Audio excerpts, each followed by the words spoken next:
Welcome to the deep dive. Today, we're plunging into a topic that, well, it really touches everyone: international health and travel. It certainly does. We've got some fascinating material here, almost like real world case studies or maybe exam questions from public health programs. Hmm. What's great is they're just packed with incredibly practical, critical insights. Absolutely. So, our mission today is to pull out those core takeaways: how to assess health risks, how to mitigate them, whether you're just planning your own trip. Or even if you're managing health for a huge group of people moving across borders. And look, Exactly. the goal isn't just to list off scary things.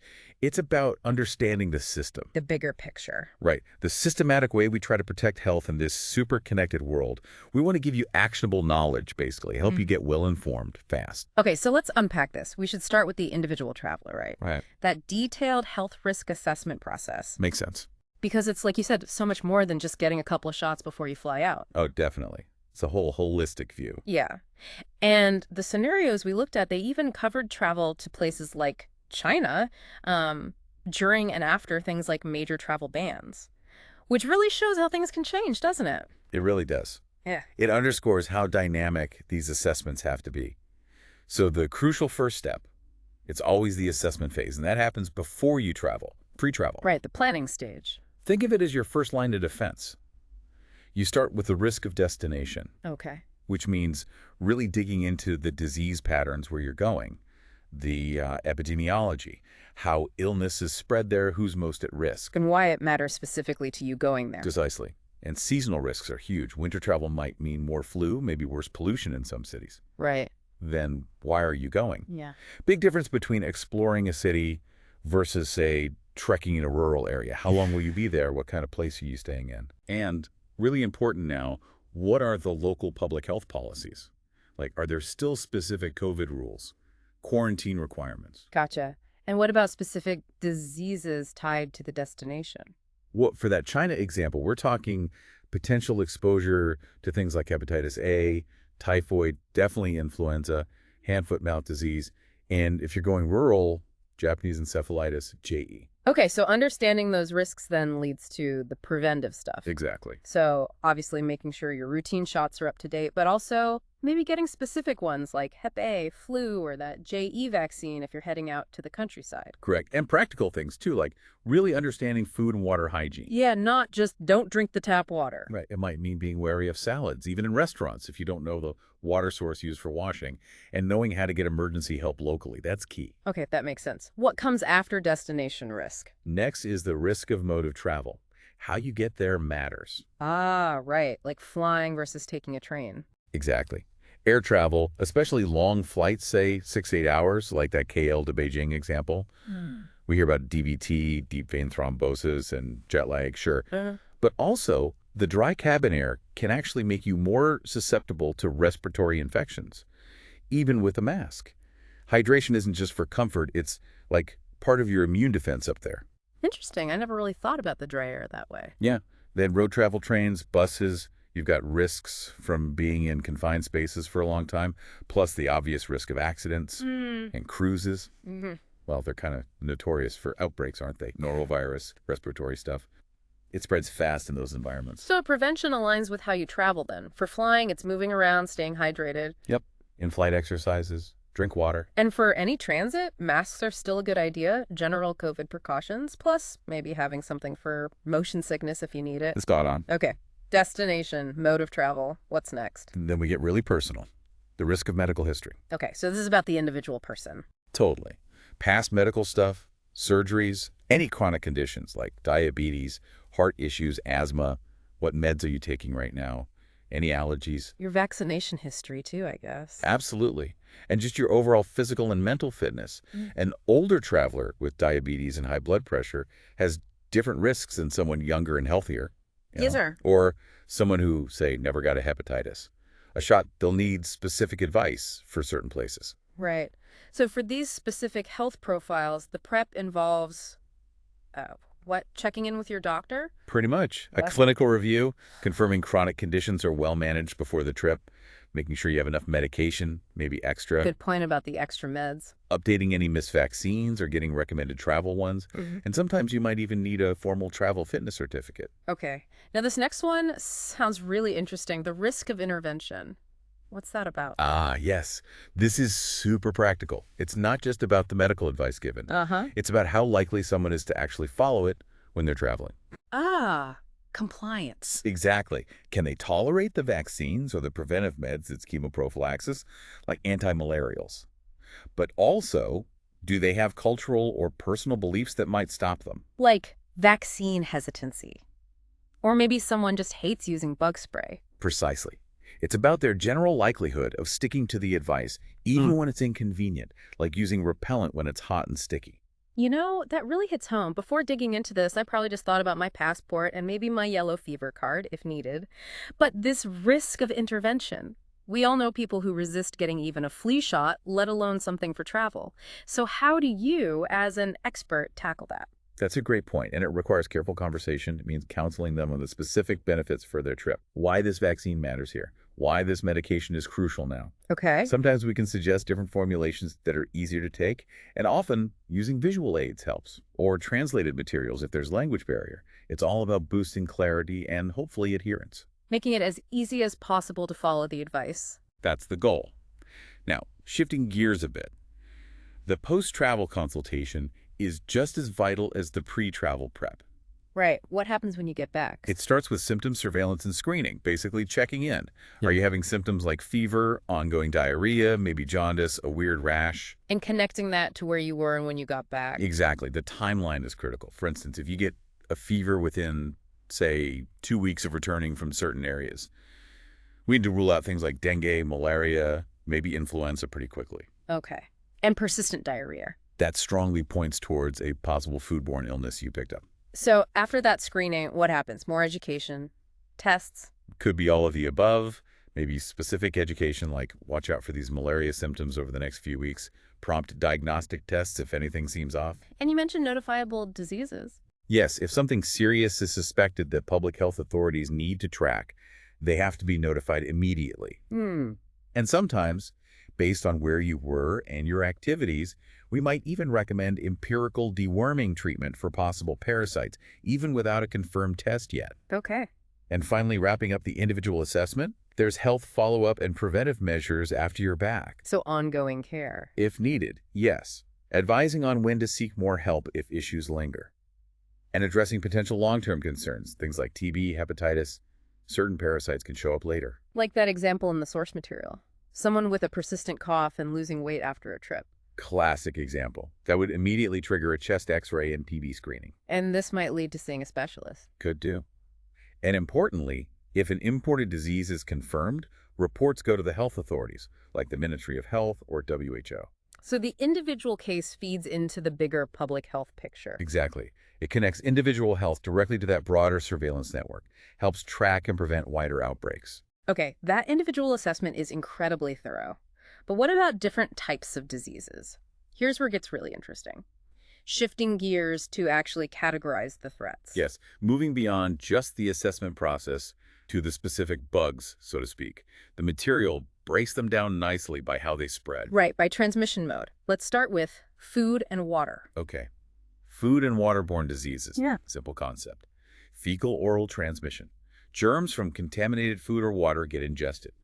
Examples. Think hepatitis A, typhoid fever, and the classic traveler's diarrhea. And where are you most at risk? Eating street food. That's a big one. Also, rural areas with iffy sanitation or places with unreliable water sources. Prevention seems straightforward here. Yeah. Vaccines for Hep A and typhoid. Rigorous hand washing, sticking to bottled or boiled water, being really careful with raw food like fruits you can't peel yourself or salads. Got it. Next category. Vector-borne diseases. These are carried by insects, usually mosquitoes like the Aedes, Anopheles, or Culex types. So dengue, malaria. Exactly. Also Japanese encephalitis, JE, chikungunya. Lots of nasty ones. Where's the risk highest for these? Tropical and subtropical regions, mostly.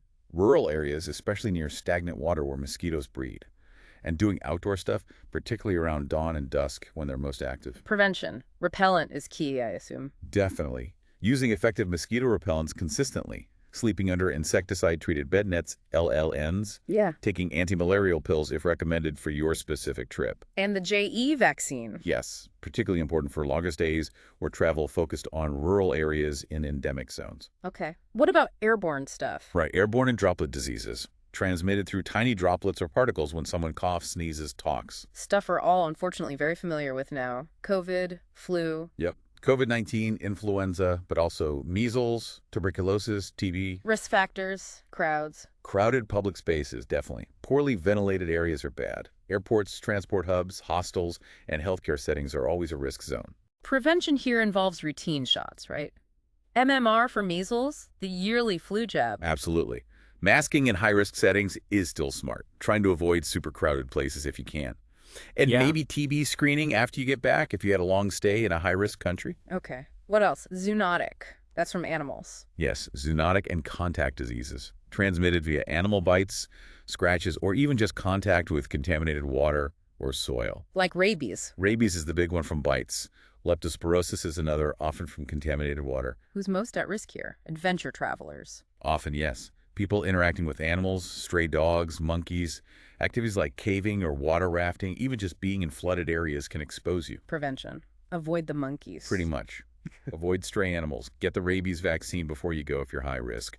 And wear protective gear, like boots, if you're wading through potentially contaminated water or soil.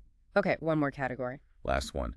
Bloodborne and STIs, sexually transmitted infections. How are these relevant to travel specifically? Well, transmission is via blood, body fluids, unprotected sex, sometimes unsafe injections or procedures. Think hepatitis B, HIV, syphilis. So the risk comes from? Sexual contact abroad.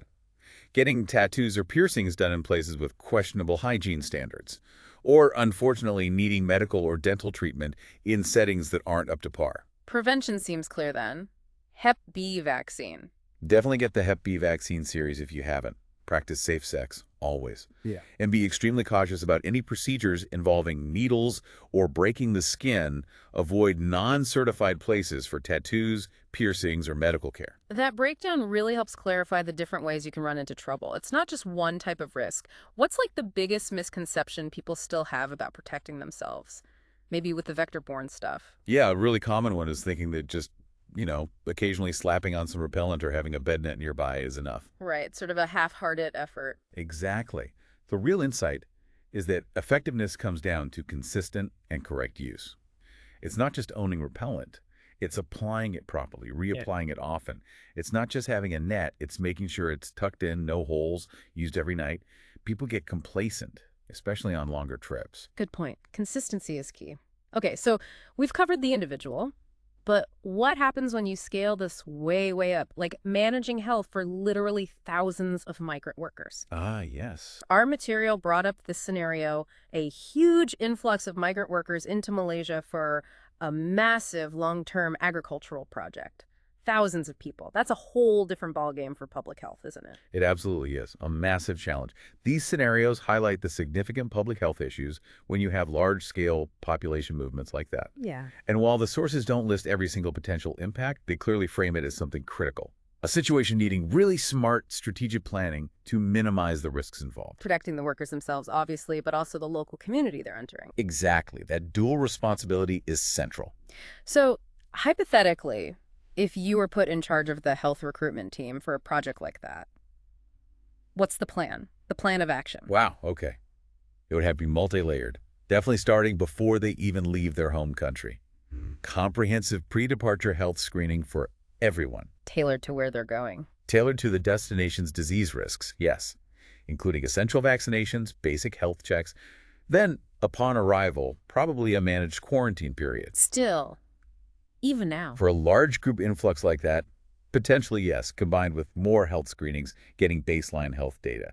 Then, during the project itself, you need robust health surveillance. Like regular checkups. Regular checkups, systems for early illness detection, and crucially, a clear, quick way to isolate anyone with suspected infectious disease. And finally, you'd ideally have a post-project health evaluation too, help with reintegration. That sounds incredibly thorough. But what about the team doing the recruiting and screening, the people bringing them in? What measures protect them? Their safety matters too. Oh, absolutely paramount, non-negotiable. The recruitment team needs their own up-to-date vaccinations, relevant both to the workers' home countries and the project site itself. Makes sense. They'd need proper personal protective equipment, PPE, masks, gloves, whatever's appropriate for screening and close contact. Yeah. Mandatory. And hygiene. Strict hygiene protocols, constant hand washing, surface disinfection, rigorous enforcement. Plus, regular health checks for the team and immediate access to medical care or preventive meds if an exposure happens. You have to protect the protectors. Right. And then the big question. How do you ensure these thousands of new workers stay healthy enough to be productive, but also, critically, don't pose a health risk to the local population? That dual responsibility again. It's a continuous effort on multiple fronts. Yeah. Those pre-departure health checks are the first gate, trying to prevent importing diseases. Okay. Once they're on site, continuous health education is vital, teaching workers about local disease risks, proper hygiene, how and when to seek medical help provided at the project site. And workplace safety. A strong occupational health program is essential to keep them productive, preventing work-related injuries and illnesses, and for the local community safety. Strict adherence to all public health guidelines, clear protocols for reporting and managing any disease that is detected, and constant collaboration with local health authorities. That partnership is key. The material used one communicable disease as an example to show how prevention works for both the team and the project. Let's use TB, tuberculosis, as that example. How would that play out? Okay, good example. For the recruitment team members themselves, prevention against TB might mean pre-exposure screening for them. Like a chest x-ray. Maybe a chest x-ray, maybe a tuberculin skin test, especially if they'll have close contact with large groups from areas where TB is common. They'd also be trained on TB symptoms, persistent cough, weight loss, and told to report anything immediately. And for the workers coming in. And the project overall. For the workers, rigorous TB screening before they leave home and again on arrival. That could involve questionnaires, x-rays, maybe sputum tests. Any confirmed cases would need immediate isolation and treatment according to national protocols. To stop the spread. Exactly, to prevent spread within the workforce and to the local community. It really highlights the need for tailored, large-scale, proactive health planning. It's complex. No kidding. So, last piece on this. How do you actually monitor for and control potential epidemics in such a huge, diverse group? What's the hardest part? Monitoring would involve active surveillance, maybe daily symptom checks, temperature screenings, looking for key signs like fever or cough clusters. You need medical support on site? Absolutely. A dedicated clinic or medical facility right there for quick assessment, isolation if needed. You'd want rapid diagnostic testing capabilities for common infections to get answers fast. Communication must be tough with different languages. That's often the most challenging aspect. You hit it. Maintaining consistent communication, education, and adherence across diverse language and cultural groups is hard. You need clear communication plans, trusted messengers, and strict protocols for contact tracing if an outbreak starts. And working with local health officials. Essential. Constant collaboration with local and national health authorities for reporting, sharing resources, and coordinating a swift, effective response if something flares up. You can't do it in isolation. You know, this whole deep dive really shows that health risk assessment isn't some static checklist. It's a dynamic, multi-layered thing, whether it's just you planning a holiday or managing health for thousands. Absolutely. Great. Hopefully we've given you a bit of a shortcut to getting informed about these global health risks, armed you with some specific examples, some practical strategies for prevention and management. So maybe here's a final thought for you to chew on as you go about your day. How do our own individual travel choices and these massive movements of people for work or other reasons, how do they constantly reshape public health? And what responsibility do we all share, really, in understanding and trying to mitigate these interconnected risks?